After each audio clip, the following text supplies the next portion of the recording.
Your blood runs orange and blue. This is the pod for you. You're listening to Orange and Blue Bloods, hosted by EJ Stewart and Tommy Beer. Let's get to it, New York. You like it? You think Cleveland's cool? I mean, I never heard anybody say I'm going to Cleveland on vacation. I mean, what's so good about Cleveland? What is so good about Cleveland? Yes, we are on that energy for the next however many weeks we have to talk about this series coming up. It is playoff basketball. Knicks, Cavs, game one set for Saturday. This is EJ Stewart joined by Tommy Beer. This is Orange and Blue Bloods, a New York Knicks podcast, Odyssey WFAN original. We will be talking about this Knicks series that we have coming up. First round against the Cleveland Cavaliers. Game one is set for Saturday, 6 p.m. I'll get Tommy Beer's thoughts on not just this game, but also kind of just where the season has gone for this Knicks team, how they compare to the 2021 team, and also kind of what we see from the Cavs and what we can expect from the Cavs in this series. We had plenty of time this week to talk about this series, so probably no predictions today, but we will certainly get into this series and this season for the Knicks so far. We also got to hear from a lot of the key Knicks for this playoff series. Julius Randle particularly did not speak to the media, but we did get some important updates from Tom Thibodeau regarding his progress recovering from his ankle injury. So you'll hear from Tom Thibodeau on what he had to say about Julius and his likelihood of playing in game one. And a little bit outside the purview of the playoff situation regarding the Knicks, but an important story nonetheless, not just for the Knicks, but the entire NBA. The league is investigating the Mavericks for alleged tanking after they decided to essentially pull the plug on their season, rest a lot of their players in what was supposed to be a crucial game for their play-in contention. And with them trying to hold on to their top 10 lottery protected pick that is supposed to go to the Knicks, now the league is investigating whether or not they violated any anti-tampering rules that the league has in place. So a very fascinating conversation about that. There are a lot of Knicks fans who have been telling me that they think the Knicks should get this lottery pick. So I think that's going to be a fascinating discussion as well. So we'll get to that towards the end of the show. So a lot to get to on this episode. Tommy joins me as always. Tommy, how are you feeling? What is so good about Cleveland? Oh, man, we got a playoff series to preview, to think about, to talk about. And really, that's all you can ask for with Knicks fans and this fan base. Stuck loyally by the side of this franchise for the last 2 decades or so. Haven't had many such occasions to and there's nothing better than playoff basketball when every possession matters and you're feeling jittery and anxious, days ahead of time. It's just it's a wonderful experience, and we're going to get to experience that this week. The adjustments from game one to game two, and the pressure builds, and and this team has a lot of players that you can feel confident are going to shrink in the moment. These guys that have for their career, they got that dog in them, so to speak. And the Knicks have some dogs, and that's something you can take. Have some confidence in. That doesn't mean they're going to win. That doesn't mean they're going to play well. But you can feel pretty confident they're going to compete and compete at a high level. So if they miss shots, they miss shots. But I expect them to play hard, play well, and give fans something to be proud of. So let's start talking about it, shall we? Let's get it. So again, this is Orange and Blue Bloods, a New York Knicks podcast, Odyssey WFAN original. You can get these episodes of Orange and Blue Bloods wherever you get your podcasts, including the free Odyssey app. Make sure you hit the auto download feature on your streaming service so you get these episodes every time we drop. Also, be sure to check us out on YouTube as well. You can catch our full episodes and short videos of the episodes that we do here on not just the WFAN YouTube channel, but also the Odyssey Sports YouTube channel as well. So check us out there. Make sure you subscribe to the Odyssey Sports channel and the WFAN YouTube channel. Make sure you find the audio version of this podcast wherever you get your podcast. So it is officially postseason time in the NBA, and for the Knicks, that means a game one matchup with the Cleveland Cavaliers Saturday at 6 p.m. The Knicks closed the regular season on Sunday with a loss to the Indiana Pacers at home. New York finished the season with a record of 47-35, good enough to earn a 5th seed in the Eastern Conference. That is a 10-win improvement from the previous season, so definitely a step in the right direction for the Knicks after a very disappointing 2022 campaign. The Cavs, meanwhile, finished their season with a 51-31 record, a 7-win improvement from the previous season. Their season wrapped up on Sunday also with a loss to the Hornets. Both teams rested their stars in the season finale as they were just kind of gearing up for this game. So I want to take this conversation to kind of maybe take a step back and look back at what we've seen from the Knicks this season. How were they able, Tommy, in your eyes, to exceed expectations, get that 10-win improvement? A lot of the over-under numbers in Vegas for the season was setting them around 38, 39 wins. For them to reach 47, definitely a big accomplishment. How are they able to do that? Yeah, I think you got to start with Jalen Brunson, obviously. I mean, he was the big free agent acquisition. Really, other than Hardenstein, all the rotation players were on this prior season's roster. So obviously the addition of Brunson, and obviously he exceeded expectations in terms of points per game and efficiency and all that other stuff.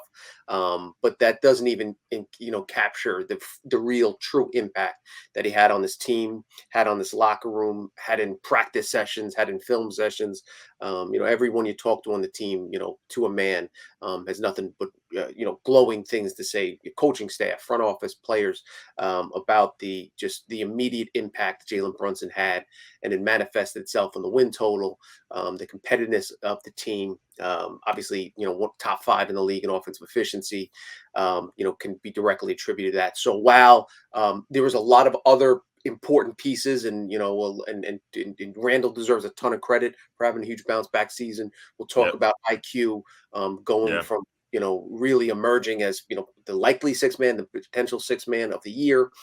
Grimes establishing himself as a solid NBA starting shooting guard. The addition of Josh Hart at the deadline, the two-headed monster Mitchell Robinson playing the best of his career. Isaiah Hardenstein, a very competent backup, forming arguably the best 1-2 punch at the center and backup center position. All those things should all be weighed and factored into the totality of a 47-win season. But if we are talking about one particular player, I think Brunson gets the lion's share of credit from that respect. Totally agree. Can't dispute or refute anything regarding Jalen Brunson being the main reason for the Knicks being able to exceed those expectations.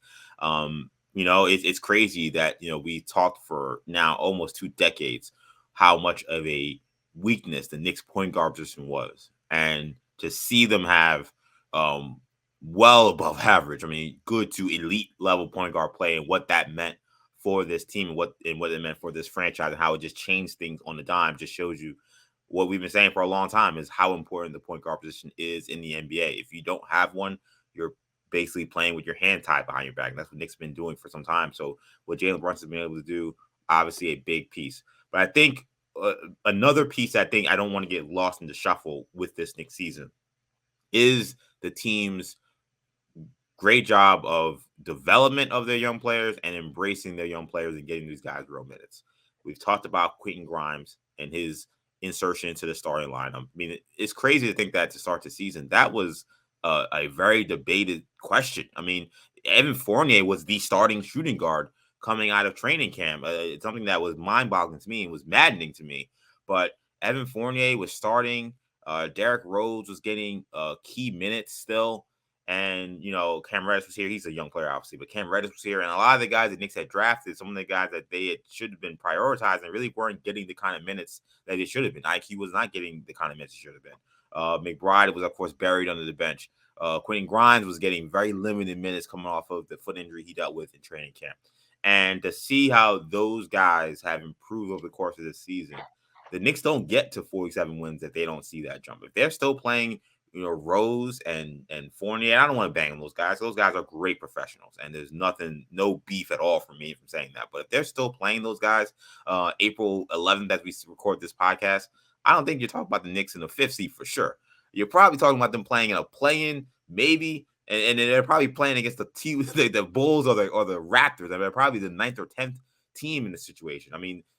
This whole season turned when the rotation changed. So that's a credit to this organization, credit to the front office, credit to Thibodeau for understanding that had to happen for sure. And the development that we've seen in season of these players also a major credit to Thibodeau and his coaching staff, because Emmanuel quickly going from basically nowhere on the stratosphere, he wasn't on the map when it came to 6 Man of the Year candidates, and now comes in as we enter this postseason as the favorite to win the award. I mean, you're getting Quentin Grimes. We talk about how he's been shooting the ball so incredibly well of late. You've seen McBride come in and out of the rotation. Doesn't matter if he's playing or playing not. He's always ready to play. He's always ready to defend. Like, these guys being put into the rotation. Jericho Sims giving these guys quality minutes when guys like Mitchell Robinson had gone down. Like, I do want to make sure that is something that is noted in terms of the importance of those guys and how that helped the Knicks get to this next level. Yeah, I mean, and speaking, I think the front office again deserves a lot of credit for trading away Alex Burks and Nerlens Noel and not re-signing Taj Gibson and those type of things where, almost forced Tibbs' hands in certain respects. And he just didn't have those guys that he was comfortable with leaning on. And as a result, we saw increased, playing time for Emmanuel Quickly, instead of, being on the bench behind Alex Burks the second half of last season. Obviously, a ton more minutes for Quentin Grimes. So those are things that are all there. And, you mentioned the starting point guard position. And again, it's worth noting. Here's the starting point guards. In opening night, starting point guard, 2011, Tony Douglas. 2012, Ray Felton. 2013, Pablo Prigioni. 2014, Shane Larkin. 2015, Jose Calderon. 2016, D. Rose. 2017, Ramon Sessions. 2018, Trey Burke. 2019, Alonzo Trier. 2020, Elfrid Payton. 2021, the skeleton of Kemba Walker, and then you bring in Jalen Brunson, and the change is so dramatic and so incredible. So all those things certainly factor in, and finally having somebody to captain the ship on the floor, and Jalen Brunson has done that again, incredibly important. Hearing that list of journeyman point guards reminded me of like seeing the list of Cleveland Browns quarterbacks over the last 20 some odd years. I mean, that it's kind of odd, I think partly because like the Knicks have had so many issues for the last 20 years. Like, I feel like amongst Knicks fans, they've talked a lot about the point guards, but I don't think that's really been talked about like amongst like the rest of the NBA kind of world, the national scene, in terms of what's been wrong with the organization. Point guard didn't get mentioned nearly as much. I think that's why those that were very skeptical of the Brunson signing, I think that's why they missed the boat so much. I think because they didn't understand how much, again, good to great point guard play would change everything for this team, and that's what we've seen this season. So I thought this was something interesting. We heard from RJ Barrett today as we record this podcast on Tuesday, because there are great feels with this team. A lot of people are excited about this team, but there are some fans that are scarred from what happened back in 2021 when the We Here Knicks team got the 4th seed, home field advantage. Atlanta comes in and Trey Burke kind of burns down the Garden. Like, there are some people that are concerned, saying, hey, we've seen this movie before, like, why should we believe in this team as opposed to 2021? Here's what RJ Barrett had to say on that. I think just one, us having that experience already, it helps, as well as just continuing to work. And we're a lot better than we were. Like, the guys that are on this team that were in that playoff run, we've all grown and we've all gotten better. So that helps. Like I said, the experience helps, and just the guys that we have now, in addition, things been working well, and we just been getting better as a team. So I think we'll be okay. So RJ there says that we're a better team. The players that were there are better from that experience. They've gotten better individually, and they've added guys since then that make this team different than the 2021 team that struggled in the first round. I think he's right. I 100% agree. I think that if you're a Knicks fan that's concerned about what happened in 2021, that this team are frauds, I think you got to stop living in the past. I think that this is a team that if they don't win, it's not going to be because, this team are frauds. I think they're playing against a team that, quite frankly, may be more talented than that Atlanta Hawks team that they played 2 years ago. But this Knicks team is also way more talented than the Knicks team that played that Hawks team in 2021. So what do you think makes this Knicks team different from the 2021 team in your eyes? Or do you think there's a big difference? There's a huge difference. 2 words. Elfrid Payton, that was Yeah. that was the Knicks starting point guard those first 2 games, who's out of the NBA and was out of the NBA shortly thereafter.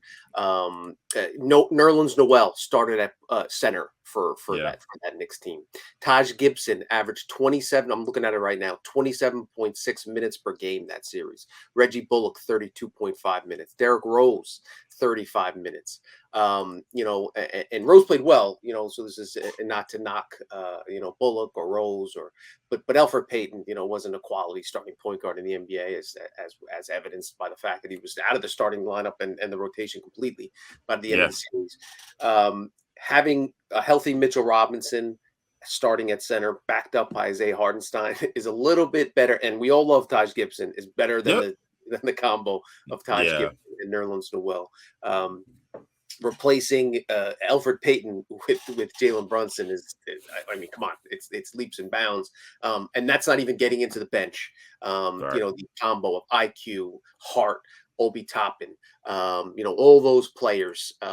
Just what's kind of incredible is I'm just looking at those series minutes now, and Obi averaged 13.1 minutes. That was his rookie year. He may play less in his third season. It's crazy, I know. Right? That's coming off of 34 in the finale against Indiana.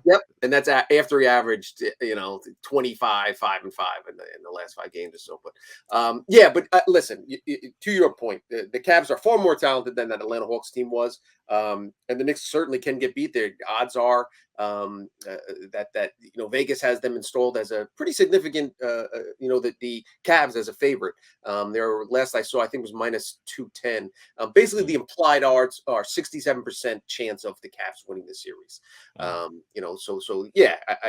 That's kind of is what it is, which makes sense. I mean, they have a very talented roster with the all NBA shooting guard, and the Knicks have their own issues. I think it's a lot closer than 50-50. We'll talk about it as the series goes on. But yes, listen, there's, New York fans are going to be naturally pessimistic. New York teams haven't had a lot of success here. Certainly the Knicks haven't had a lot of success. The last time they got to this point, last time they got in the dance, they tripped and stumbled and were eliminated within 5 games. And again, it wouldn't be the craziest thing in the world if they get eliminated in 5 close games this season. The Cavs are just that talented, but again, it won't. But make no mistake that this team is far more talented, and the future is far brighter than it was in 2021. Yeah, 2021, it was like that was a ragtag group of guys on 1-year deals, guys who were kind of on their last legs. Like Alec Burks, like he was a guy where if he didn't play well that season, he might have been out of the league. You mentioned Elfrid Payton. He was next year basically living on the Phoenix Suns bench before he eventually was jettisoned away. Now he's out of the league. Like that was a different team. Nerlens Noel essentially out of the league right now. Like it was an entirely different team. Those guys played extremely hard. They played extremely motivated, and they bought in. And it does show you that if a team can buy into a coach's philosophy and they go out there and play hard every night, they can rack up wins in the regular season. That's what that team is. Yes. This is a different animal. Again, you got Jalen Brunson, who's a legit star at the point guard. You got Julius Randle, who now doesn't have the pressure of having to do everything like he was in that first year, and now he can kind of have that pressure alleviated by a player like Brunson. That goes a long way. And then, like RJ mentioned, like all those young guys you're talking about, all of them are much better than they were. I mean, the biggest one being Emmanuel Quickley. I mean, Quickley was a spark plug, really nice player at that rookie season he had, but I mean, his efficiency, his defense, his passing, his floor leadership, like everything is so exponentially better. So like when you look, and then not to mention, Josh Hart replaces someone like a Bullock, something like that. Like I mean, it's night and day some of these changes. So yeah, this is a much better team, and I think that this is a team that is younger, more athletic, and I think that would be more up to the challenge of playing in this first round matchup. I definitely feel that way. Yeah, and also you make a good point. In the regular season, you can win games on effort and preparedness and hunger, and you can kind of eke out those wins, especially in that shortened 2021 season coming off the pandemic.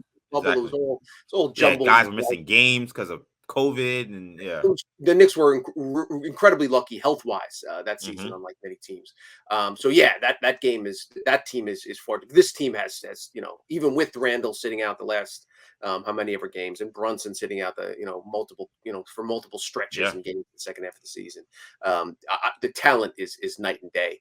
And not to mention the starting lineup, but just guys coming off the bench. Again, and we'll talk about it, in the previewing the series. That's where the Knicks can, if they are going to win the series, I think that's going to be a major fact at the start of the second quarter, start of the fourth quarter. While the Cavs are incredibly talented, 1 through 5, 1 through 6, Knicks can take advantage when those second units are on the floor. I asked a question to start this podcast, and I asked a question to Ken. What's so good about Cleveland? What is so good about Cleveland? I mean, it's in a serious manner, because like we have a Cleveland Cavaliers team that won 51 games. We know Donovan Mitchell very well, unfortunately, because of what happened over the summer, and we followed him over the course of the season, where he's had probably the best season of his career. Evan Mobley could be one of the finalists for Defensive Player of the Year. Darius Garland, a very talented point guard, former All-Star from the year before. Jared Allen used to play in Brooklyn, played in the city, another former All-Star. Who are these Cleveland Cavaliers? What do Knicks fans have to look forward to or be worried about coming into this series? Started doing the preview for my newsletter on Monday, so I was digging into the numbers, and this is a really good team, man. Like, yep. I know casual, Knicks fans, like that even fans that are, heavily invested in the NBA, names like Evan Mobley and even, the Jared Allens and Isaac Okoros and Darius Garland, familiar with them. We know Mitchell, of course, but the way they play together, well-coached team by Bickerstaff, and first and foremost, these guys defend, man, like really at a very high level. And then you watch tape, and it's stunning. How well they cover space and challenge shooters, and the proof's in the pudding. First in the NBA in opponent's point per game, only team in the NBA average, that allows fewer than 107 points per contest. First in the NBA in defensive rating, only team in the NBA allowing fewer than 110 points per 100 possessions. Held teams under 100 points 24 times this season. In today's NBA, that says an awful lot. Second in the NBA net rating, basically, powered by this defense. But they're also quality shooting. They had the second highest field goal percentage in franchise history this season. Obviously, Donovan Mitchell's the head of the snake in that respect, but Darius Garland is also an incredibly talented offensive player. And the Cavs are one of just 3 teams, the Sixers and the Celtics being the other 2, to rank in the top 10 in the NBA in both offensive and defensive efficiency. They were 8th in the NBA in offensive efficiency at 115.5 points per game. 17. The other thing is, even when they get down, they can come back. 17 wins this season when trailing by at least 10 points. So I think that could kind of be a theme, as you'll see, the Cavs race ahead and get out to a big lead. Knicks will come back and fight it off. If the Knicks get out ahead, they're going to let the Cavs back in the game. It's going to be a game of runs, and the Cavs have shown that well. So we can kind of get into specifics, and we'll do a little bit today and more as the week drags on. But just looking in totality, this is a really talented team, a very good team. They play well both sides of the floor. And when all guys are healthy, we'll see if Isaac Okoro, who's dealing with a knee injury, he's their starting small forward when healthy. He'll probably be tasked with guarding. They'll probably put him on Jalen Brunson. We'll talk about how that cross matchups could impact the rest of the team, and why I think because of that, one of the 2 smaller guards is going to be, they're going to try to hide him on RJ Barrett, basically daring Barrett to shoot.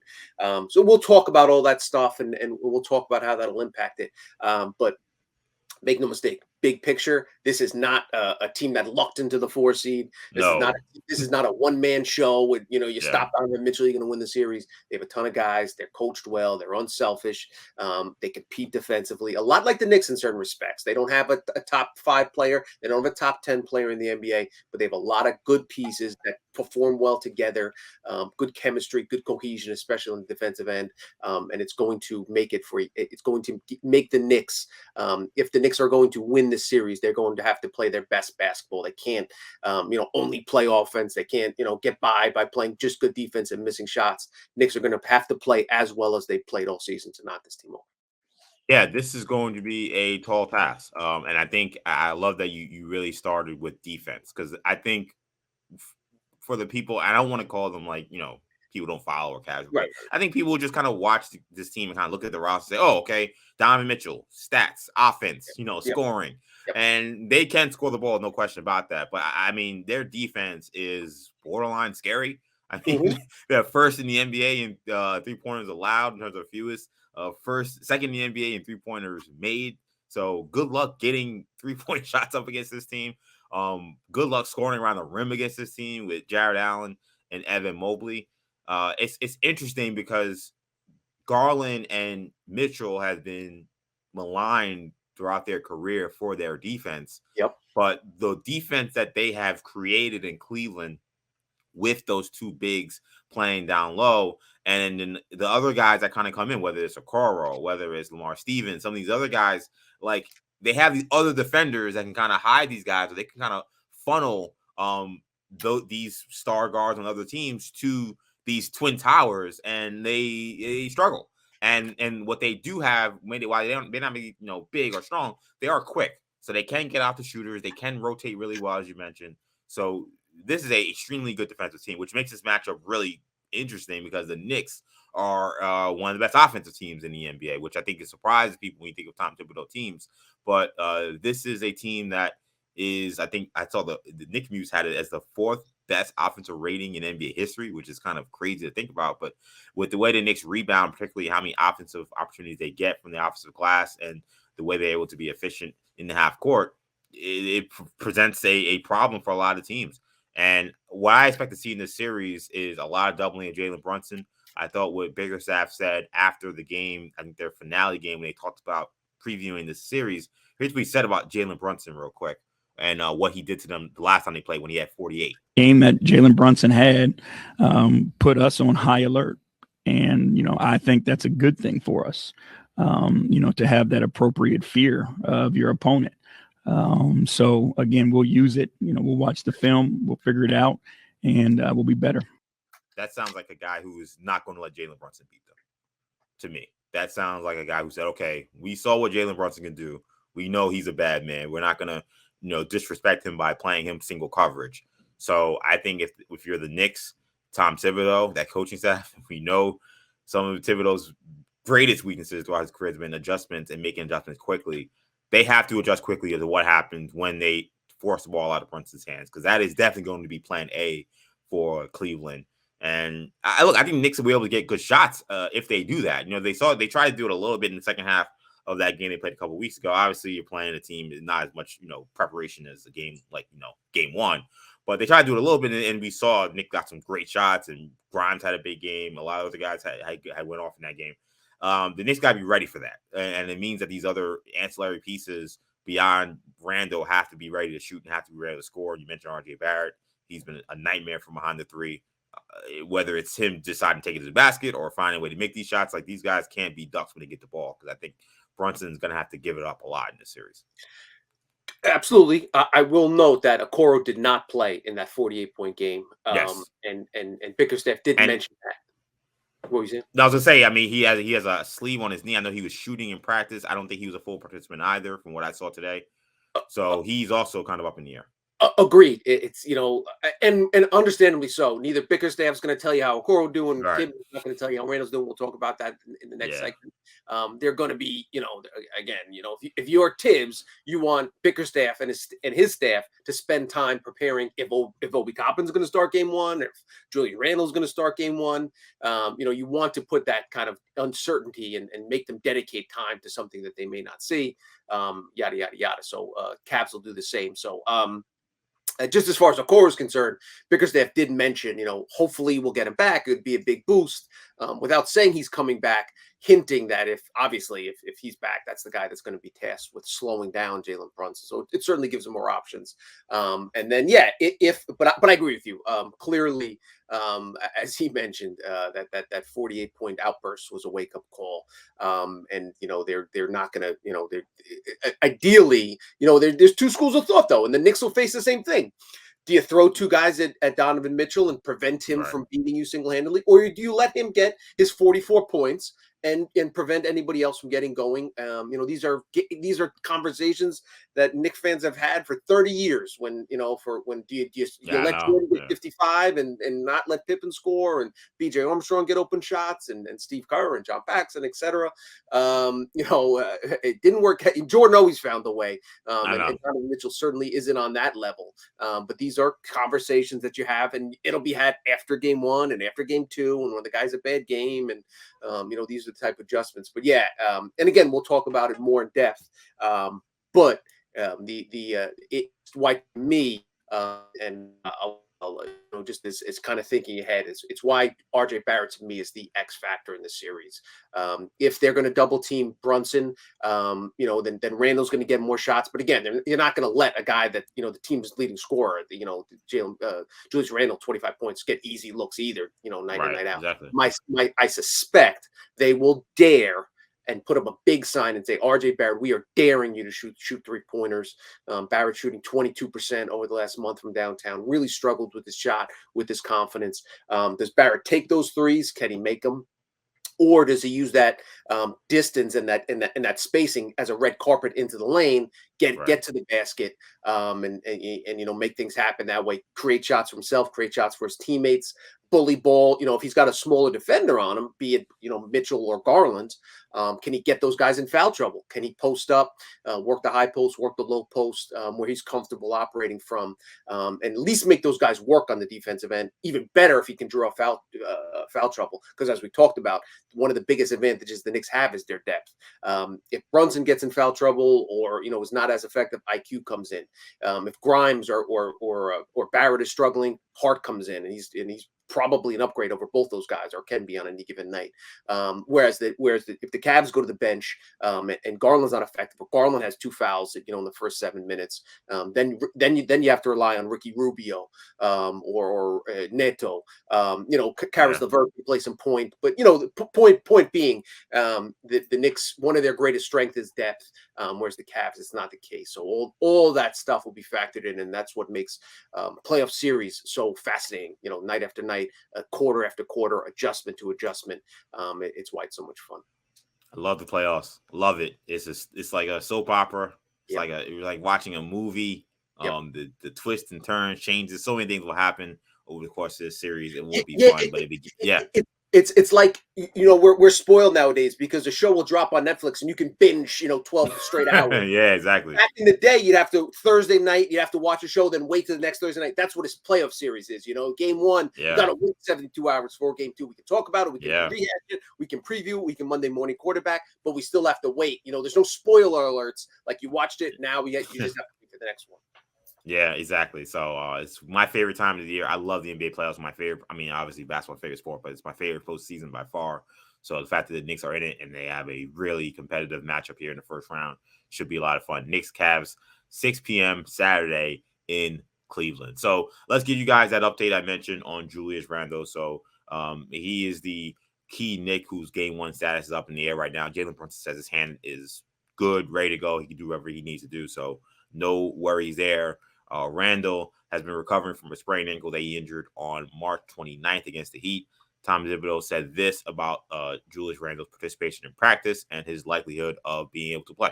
He did some, making steady progress. So just take it day to day. Did he do a contact? No. When you say some, is he running? Like what? He's doing some running, shooting, scripting, that sort of thing. He meets with medical every day. So, when he's ready to go, he's ready to go. But good, steady progress each day, a little bit better. Is game one a possibility? Well, game one is Saturday. So we'll see. So, Tibbs trying to keep as close to the vest as possible there, to be expected, with this being the major storyline of this series right now, since there are no games played. Will Randle play? What is availability? How good is he doing? What I heard there, Tommy, I don't know how you felt like this, but I heard, seems to me almost like that whole re-evaluation thing kind of maybe kind of thrown out. Like, if he's already practicing, I assume he's been evaluated to at least practice. So I know the Knicks, when he first got injured, said he'll be reevaluated in 2 weeks, would set him up for that this Friday to be the day he gets reevaluated. So that was a lot more worrisome. He's saying, all right, he can't even touch a basketball or get on the court before Friday. How the hell is he going to play on a Saturday or Sunday? Now we know this game is going to be on Saturday. How the hell would he play on a Saturday, though? It's the playoffs. So, and this is where all bets are off. It almost sounds like, Tibbs saying he's meeting medical every day. So it almost sounds like that whole reevaluation thing is kind of not happening anymore. And he's now kind of day to day, I think, is something I heard Tibbs say also in this press conference. So how's your feel about Randle at this point, based on the little you heard from Tibbs and his ability to play on Saturday? The little we heard from Tibbs was encouraging. The really good news and encouraging, first bit of encouraging news was Sunday before the game, when there was a picture posted to Twitter of Randle sitting with his family, with his kids on his lap, and most importantly, no boot, no walking boot on that left ankle. Really good sign that he was able to shed the walking boot essentially a week after the initial injury. Because again, and then you saw him during the game. They showed him, I think he had some cool books on. The fact, because when you're even a little bit dinged up, and we saw with Jalen Brunson still wearing that soft cast hand, and anytime you're near the bench, that means you're within 3 feet of 6'7", 250-pound men running around, and a ball could get flung into your foot. A guy could fall and trip into the bench. The fact that Randle's walking around without a limp, and he and was able to shed the walking boot, very good sign. And then we heard today, you can't really ask for much more than the fact that he was back on the court. No, he's not dunking. No, he's not sprinting. But again, the fact that he was clear, and it's non-contact stuff, but the fact that he's cleared for any game scripting, getting some shots up, walking on the floor, really good signs. As you mentioned, the initial diagnosis or the initial announcement the Knicks had made 2 Thursdays ago, where they reevaluated in 2 weeks. So it would actually be the 13th was the date that they would reevaluate. So that was Thursday. So sure, I'm sure they're going to do all this stuff. But yeah, again, to your point, they would not have let him get on the court if they thought there was a chance he could re-injure himself. Obviously, they're going to err on the side of caution. If he can get in a full practice on Friday, I don't expect. I'm sure they're going to list him as questionable, and probably list him as game time decision. I don't care if he. That would be smart too. I think, regardless of whether he's healthy or not. 100%. If it wasn't for the gambling stuff and the need to be somewhat honest, they would probably list him doubtful up until 35 minutes before game time. That's where an Auerbach would have done. That's what Riley would. That's just they didn't have all these these highfalutin accuracy, 75% chance he's going to play, yada yada yada. So don't read anything into that. When the Knicks list them questionable on the first.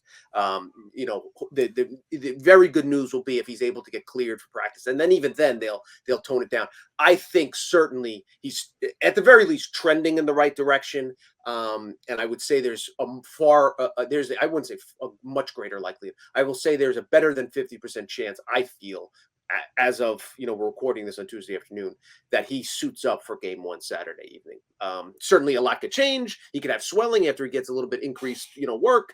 He could tweak it in practice on Wednesday. He could tweak it in practice on shoot around Saturday morning. There's no guarantee. You're dealing with an ankle injury.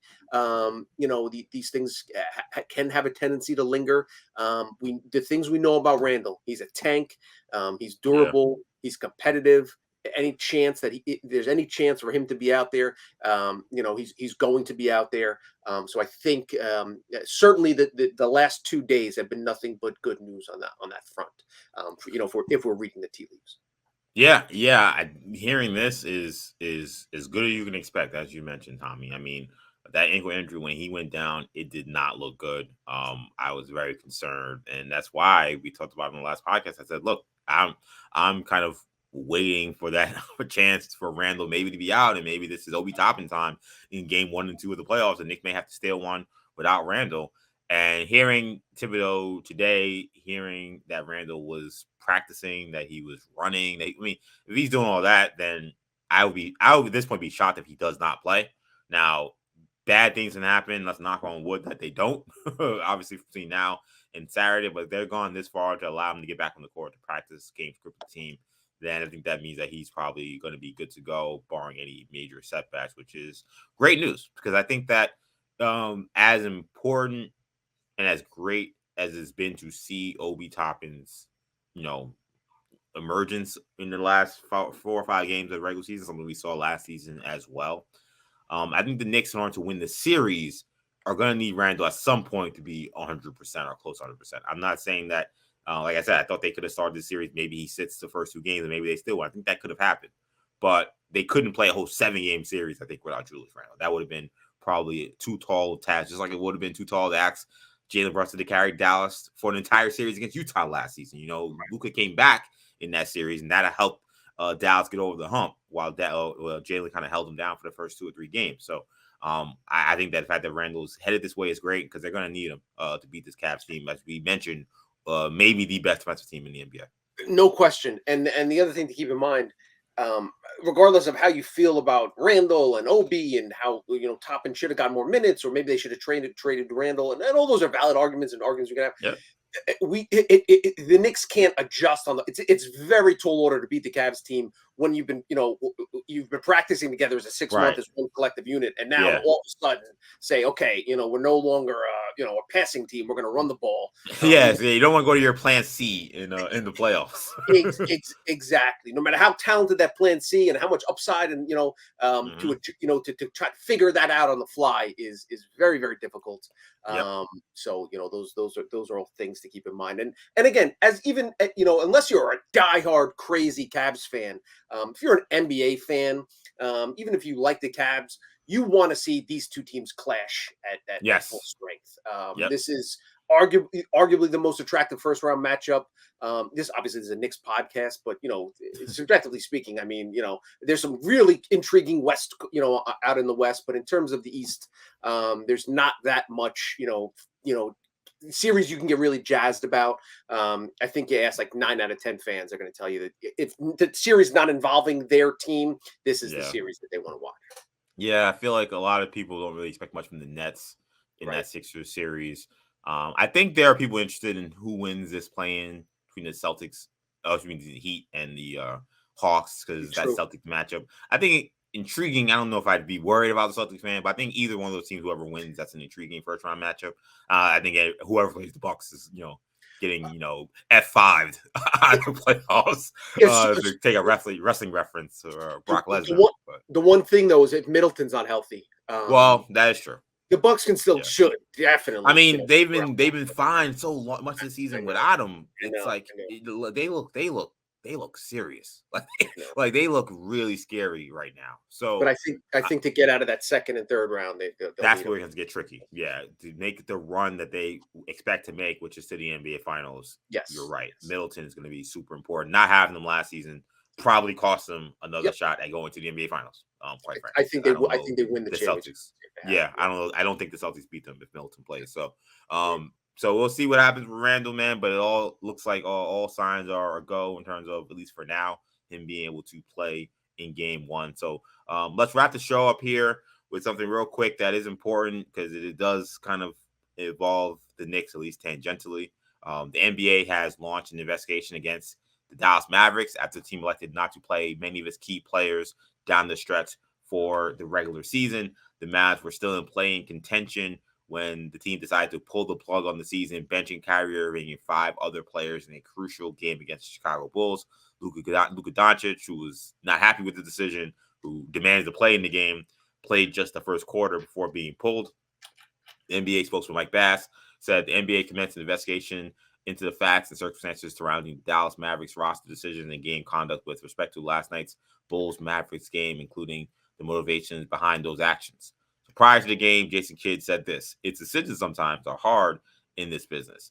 We're trying to build a championship team. With this decision, this is maybe a step back, but hopefully it leads to going forward." He also mentioned that this was a decision that was made by management, not the coaching staff. So really interesting thing that Jason Kidd would admit, essentially, that they were willing to take a quote-unquote step back to go forward by not playing their players in the most important game of the season for them.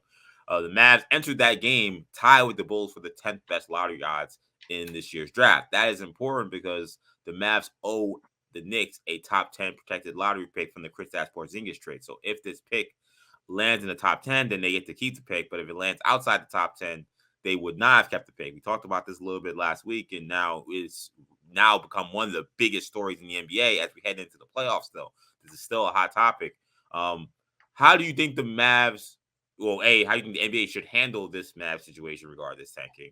And B, are you a proponent, like some have been, that the Knicks should get this lottery pick because the Mavs tanked away the season, tanked the chance at possibly finishing 11th in the NBA's worst records? Yeah, I don't think the Knicks should get the pick. I don't think they will get the pick. So I'll say that because for numerous reasons. But I will say this: what happened in Dallas was a disgrace. It was a black eye on the NBA. It really sets a bad precedent. Again, the NBA has gone to great lengths to convince fans that the regular season matters. Because if the regular season doesn't matter, that's going to cost the NBA ticket sales. It's going to cost the NBA ratings points. It's really going to hurt business. It's going to hurt the bottom line if fans think like the end. We've seen what happened with the NCAA. The tournament's awesome, but it basically renders the regular season meaningless. Fans, unless you're go to the school or a real diehard fan of, a Big Ten team, it's hard to get invested in the action because it basically doesn't matter. That's what the NBA has really done. It's gone out of its way to prevent from happening. We've seen that just recently with you have to play at least 65 regular season games to cut down on the back-to-backs, etc. And we've seen it a few years ago when the Adam Silver and the league introduced the play-in tournament. And also evened out the lottery odds. So if you finish with the worst record, you still have the same odds of getting the number one overall pick as the team that finishes with the third worst record, fourth worst record. So this is a problem on a grand scale for the NBA. People have said, "Oh, teams have been tanking forever. This is no different than that." This is an unprecedented event. Again, as EJ mentioned, as of Friday morning, 72 hours left in the regular season, the Cavs were essentially tied the Mavs. Sorry. Oh yeah. The Mavs were essentially tied with the Thunder for that final 10th play-in spot. What they had to do was win 2 games against a Bulls team, which was sitting out their 2 best players. And the Mavs were 8.5-point favorites that morning, and then beat the Spurs team, one of the at home, both games at home. The Spurs team, one of the worst teams in the NBA. If they win those 2 games, take care of business, which they were heavily favored to do so. They just had to hope that Memphis could beat OKC in the season finale on Sunday. Was it likely? Probably not, because Memphis was going to sit its starters. Most likely. Obviously, the Mavs didn't know it at the time. Maybe they want to get a fresh rep. Even that being the case, there's no guarantee that OKC is going to chase, heartily that final 10 seed because they've sat SGA in games previously. Neither here nor there. Again, the Mavs threw in the towel, quit on the season when they were mathematically still alive for the postseason. This wasn't a team in January deciding to trade a fringe 34-year-old good player and letting their top 8 pick get additional minutes. This was 3 days prior to the end of the season, saying, thumbing, and in my opinion, thumbing their nose at the league. Keep in mind, this is a team, and this is not your typical 8 seed. This isn't the Jazz, whom it would be a cool story if they got in the playoffs and then got destroyed by Denver. This is a team featuring the second leading scorer in the NBA, Luka Doncic, one of the most talented and remarkable players on the planet, and Kyrie Irving, a Hall of Famer in his prime, whom they had just traded a first-round pick and 2 other starters for like 6 weeks prior to this decision. Again, I think Cuban was upset about the ruling. I think he was upset about the officiating when they didn't get that game. They didn't get that game overturned when they protested it. I think it was for a host of reasons. And he decided to basically thumb his nose at the NBA and Adam Silver and say, "I dare you to do something," because that, in my opinion, that's what it was. He's daring the league to react and because Silver has gone on record. If you do something intentionally to lose games and games aren't on the record, justice will be swift, etc. So he's put the league in a difficult spot, and I think the league wants to come down.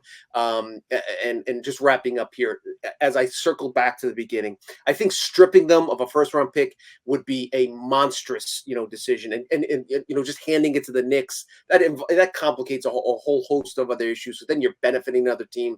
I think they would just, if anything, they would strip the pick, and then the Knicks would get the same protections roll over, etc. But again, I don't even think that'll happen. I think it'll be a hefty fine, $500,000, $1 million, $2 million, maybe a second rounder. So they'll make as big a statement and a grand as statement as possible without actually impacting the encore product of Dallas, would be my suspicion. I tell you what, this is going to be very interesting. This is one of those moments where I wonder what would David Stern do, because we've heard the kind of sometimes legendary or infamous stories of how David Stern put the fear in man when he thinks that the league is being compromised in any way. And I agree with a lot of your sentiments. This was horrendous that this happened. I mean, this was so egregious because, like you said, tanking happens in the NBA. I personally don't even have as much an issue with a lot of tanking that does go on in the NBA. Agreed. I think you can make an argument often that it makes sense. It makes sense, and then I think you make a case also that like most of the time it doesn't hurt the league as much as maybe people think. When the Pistons are playing, they're a terrible team. When they're playing, they're 3-4 big men at the same time. Nobody's watching them anyway. Like it doesn't matter. Totally. And my thing about tanking, the reason I don't have a problem with it is I think every franchise, the goal of every sports franchise should be to win a championship. And sometimes it may benefit you to lose a game. It may put you closer to winning a championship if you lose a game or a couple games, because you're giving your young guys younger experience who may help you win a championship down the line, or you're putting yourself, instead of having the second worst record in the league, instead of being 13-49, you're 12-50, and that puts you in a better position to get a guy like Wembanyama. But again, if the goal is to win a championship, the Mavs were on the precipice of getting into the dance and giving themselves a chance to win a championship. And that's where the problem is. This is as open as the Western Conference has ever been in the last decade, and they didn't give themselves a chance to do that. Yeah, that's where the problem is, that the Mavs mess with the integrity of the playoffs and the play-in with how they operate this. Those teams that were never going to make the playoffs and they want to tank, they want to play guys in the G League. Oh, hit my light here. Like they could do all that. I don't think that really matters. I don't think anybody really cares about that. But a team that's actually in playoff contention, deciding, oh no, we're gonna pull ourselves out at the last minute. Like we saw the Blazers, they had been in playoff contention, but they pulled Dame Lillard weeks ago. Like, so they never got to a point where we could say, oh, what's going on? Like, to pull at the last minute and do this is a problem. And I think that if David Stern was around, I think that there would be a very swift penalty. I mean, the first thing I thought about was what happened with Joe Smith and the Minnesota Timberwolves, and he maybe was too harsh on the Minnesota Timberwolves. He took 5 first-round picks away from the Minnesota Timberwolves for that ordeal with Joe Smith, which if you don't know, you can look it up. They essentially signed Joe Smith to a bunch of one-year deals so that they could sign him to a longer-term deal that they already had agreed to, and it was circumventing the cap and how they did it. And David Stern dropped the hammer. I feel like if David Stern was the commissioner today and this happened, I think he would drop the hammer. I have not seen Adam Silver be that aggressive, at least not since the Donald Sterling situation. So I don't anticipate he'll be that aggressive. But I do think that voiding the pick would be the right thing to do. That's what I would do. I would say, I know the Heat, I think the Sixers last year and this year, they had second round picks just voided because of what happened with Kyle Lowry and PJ Tucker this year. So like the 57th pick, I think, of the second round this year for the Sixers, like it's just nothing. There's no pick there. Like that's essentially what I would do for this lottery pick. I'd say, okay, you are removed from the lottery. Well, we just put you at 10, which is where your spot would have been, but the 10th pick just won't exist. You just lost your pick. That I think is the only way to really, solve this, because you can't have this. Like this is something that you can't allow this to be a precedent of teams to say, okay, we can play it up until the last day or so of the season and decide, you know what, we're gonna pull ourselves out and decide that we're gonna do this, because this was so like kind of unprecedented because of also the circumstances. Like most of the time, a team, You make the lottery, you make the playoffs, you make the lottery. You're talking between the 14th and 15th pick. That 14th pick, like, never has a chance to be number one pick or top 4. So a lot of times there's no difference. So there's really no impetus to tank your way into the lottery when you're that close to the playoffs. That's why the NBA thought the playing situation would solve all this. Yes. But because of the whole protection situation, yes, it was a perfect that made storm. this thing a lot more interesting. I kind of wonder, the CBA's already ratified, but if this, I don't know if that's why it's important they do something, because if they don't do something and this becomes a trend, this I think will be something that we talked about 7 years from now, saying, hey, they have to maybe adjust what lottery protections you can actually put on draft picks and trades, because otherwise this is something that could happen in the future. That's where again, I don't think it's a precursor to what's going to happen in the future, because so unique. It was a perfect storm. Any team that's close to a play-in game wants to make the play-in game. The players want to make the play-in. The coaches. Yeah, I mean, the Thunder, in theory, like, they're a team that could use a lottery pick, but like, they're trying to make the play-in because that's extra money, that's great experience. Like, exactly, it works. The benefit of experience. You got to, if you win that game and get in the playoffs, and you have 2. That's another home game. If you get in the playoffs, you have at least 2 more home games. That's hundreds of $1 million, tens of millions of dollars in the owner's pocket. He's gonna push for like there's no tomorrow. Cuban it's the perfect storm of. Not only are they on the outside, they'd have to win their last 2 games, and they needed help from the Grizzlies, but the protections is what made it so incredible. In other words, if the Mavs had their pick, whether it was 10, 9, 8, 11, 13, they don't even think about it. They try to get in the play-in tournament and see what happens, because even if they get in the play-in tournament and win the championship, it's not greatly impacted. So that's the thing. This is what I will say lastly. Why I'm voiding the pick is a major penalty, and you heard it how egregious I thought this was. Cuban's argument is going to be, that's cool, take my pick, but if you don't take the Pacers pick, and you don't take the Pistons pick, and you don't take the Jazz pick, then I'm going to burn. I think he'll sue. I think it would be a lawsuit. I think he would sue the NBA. 100%, because in theory the Jazz technically did the same thing 2 nights prior. They sat Lauri Markkanen and most of their good players when they were still technically alive for the play-in. You and I both know that even if the Jazz get in the playoff tournament, they're almost definitely going to lose one of the first 2 games and not even make the playoffs. But basketball fans know that the Mavs have a far greater chance of, if they get into the dance, they're far more dangerous than a Jazz team, with Lauri Markkanen and Colin Sexton and company. Good team, but they're, it'd be shocking if they won a couple games. But I think the one difference though would be that Jason Kidd said in these press conferences, we are tanking. Basically. If I'm Mark, 100% agree. If I'm Mark Cuban, I am furious. If I care, I think he's almost picking a fight. So he let Kid ramble on. If I was an attorney and that was my client, in other words, if I was guilty of some wrongdoing and a client speaking on the face of the company, it's like if a company got sued for sexual harassment or something, and the CEO saying, "Listen, come on, girls got to stop worrying about this." Yeah, boys would be boys, something like that. Right? Exactly. He didn't understand the implications and the word and the way that language can be parsed if it comes to a lawsuit. Everything he said was really was not what you want to hear. From from the guy speaking for the franchise. So all that stuff, and then but I'll just say this: the long-term implications. There's certainly a scenario which exists where this really, really backfires on Cuban, basically trying to show up the league, because depending on how Luka Doncic reacts to this situation, he said he wasn't happy. Listen, would anybody be stunned if a year from now he demands it? There was an ESPN article about it. This stuff starts leaking out. Anytime you quit, you force your team to quit when they still have a chance to make the playoffs. Again, 48 hours before the end of the season. That sets we talk about culture and say what you want about Tibbs. Tibbs would rather quit than give up a chance to go into than win a game to get into a play-in tournament. There's a lot of things that this will have ripple effects. It'll be fascinating to see how it plays out. Adam Silver, all eyes are on you, and a lot of those eyes are in New York City. A lot of people want to know if this could benefit the Knicks in any way. So we'll be an interesting story to follow. I know we've gone long here. Thank you guys so much for checking out this episode of Orange and Blue Bloods. Tommy, let people know they can find you at Tommy Beer on Twitter. You can find me, EJ_Stewart on Twitter, Action EJ on Instagram. Again, thank you guys for checking us out. Of course, it's Orange and Blue Bloods, a WFAN Odyssey original, a podcast you can get wherever you get your podcasts, including the free Odyssey app. Make sure you get the auto download feature on your streaming service so you get these episodes every time we drop. We'll have plenty more episodes this week talking about these Knicks playoffs.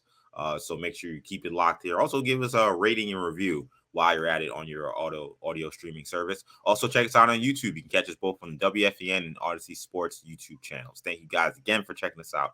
For Tommy, I'm EJ. Take it easy, guys. Peace.